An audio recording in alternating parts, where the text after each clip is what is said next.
Hello there, it's Carrie Rhoades here with another Crafty Christmas Club blog hop for July 2020. I am bringing you a Christmas card because it's the 25th of the month, which is what the Crafty Christmas Club does. And I am featuring the Skisons Greetings stamp set by Dare to Be Artsy, and I also will be using some of their printed paper from the Snow Much Fun paper collection.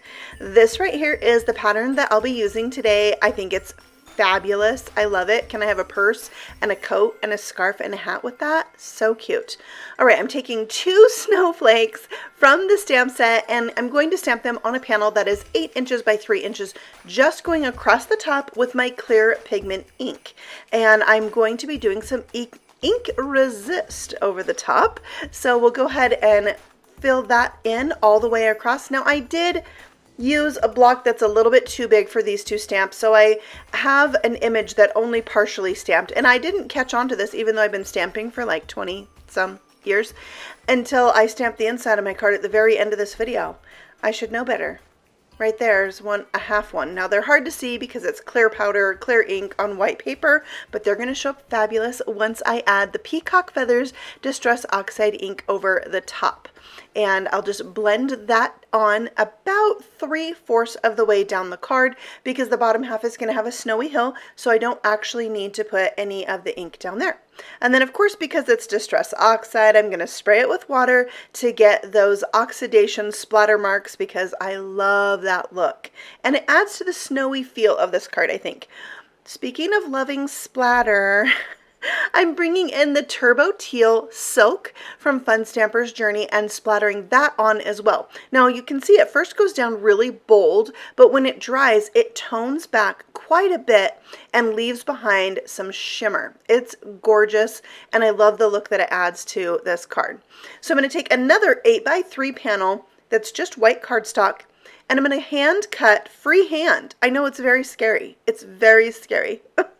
Maybe you have a die for this, but I wanted it a specific size, so I just decided I would freehand cut it, and it worked out fine. I mean, I did have to trim it down like 2 times, but it worked out fine after that. So I just used my little stamped image that I thought I would put there as a reference for how high I wanted it to be. So here I am trimming it down for the 3rd time, but it worked out fine in the end.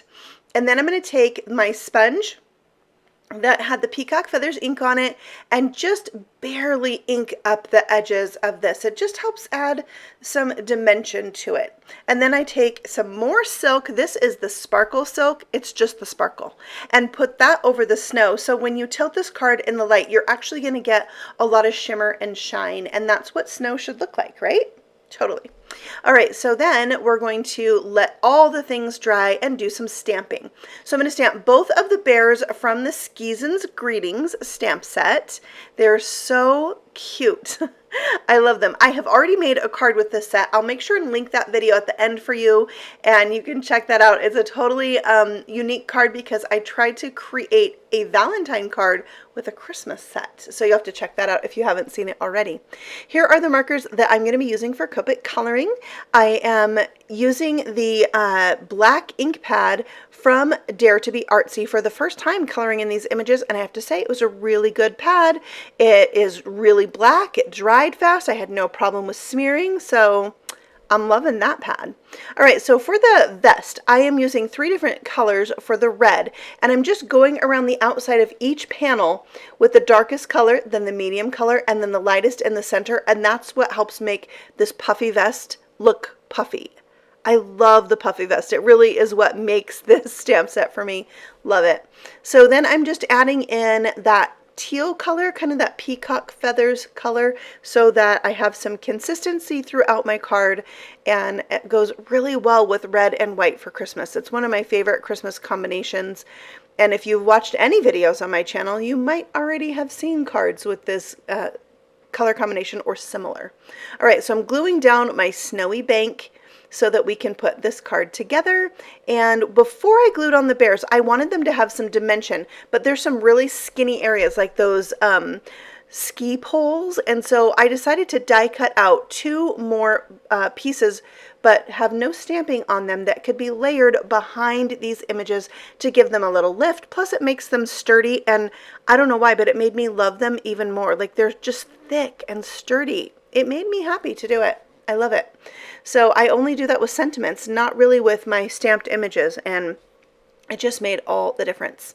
So before I stick them down, I'm just going to lay them there as kind of a reference so that I can stamp my greeting, which says, "Wishing you a berry Merry Christmas."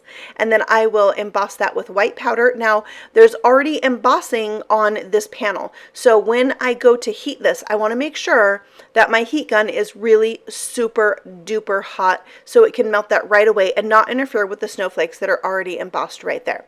I'm mounting this on a panel that's only 1/8 of an inch bigger all the way around, so just a little hint of teal peeking around. Then I have a piece of fun foam that I'm going to mount to the back of that to make it more sturdy, and I will set that aside so I can put my card base together. There's that gorgeous paper. Love it. My card is 9 by 8 inches and scored at 4. Now here's some comic relief for you. I decided to use the other end of my Tombow glue. Well, you really should cap off the other end, but I couldn't find my cap, so when I squeezed it out the wide end to spread it out onto my fun foam, it squished out the top and got all over my hand. And I will remind you again that I've been stamping for over 20 years. Yeah, it's true. And I just went ahead, spread it out, and I stuck it down, and then I went and washed my hands. But the Tombow glue, you should know, does come off fairly easily, and at least it smells really good. Have you smelled it? Not that I'm endorsing sniffing glue, because I'm not, but it has a good smell if you're going to get it everywhere. Yeah. All right, so we'll stick down these cute bears, and that is it for the card, except for embellishment. I like to add some embellishments on my cards, so I have these clay snowflakes called Winter Kisses from Honeybee, and I'll just stick those on and around the scene, and that just really helps finish it off and add that, you know, little extra something that your cards need, right?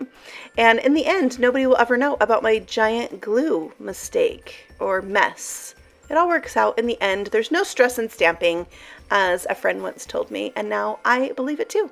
All right, so here is where I realize, yeah, this block is too big for this stamp, and I'm not getting like even pressure. So I have some wonky snowflakes over there. I think I'll go back and kind of sponge around the edges with that teal ink there and kind of distract from that.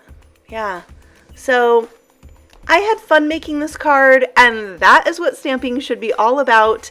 And in the end, it's a really cute card that I love. So again, no stress in stamping, just enjoy, and then send this off and bring joy to somebody else, right? That's what it's about. I hope you've enjoyed today's video and that you will stop by again very soon, because I have new videos every week, and everything that I used is listed and linked for you in the description box below, so you can find that if you're looking for it. Thanks so much, and happy stamping. Bye!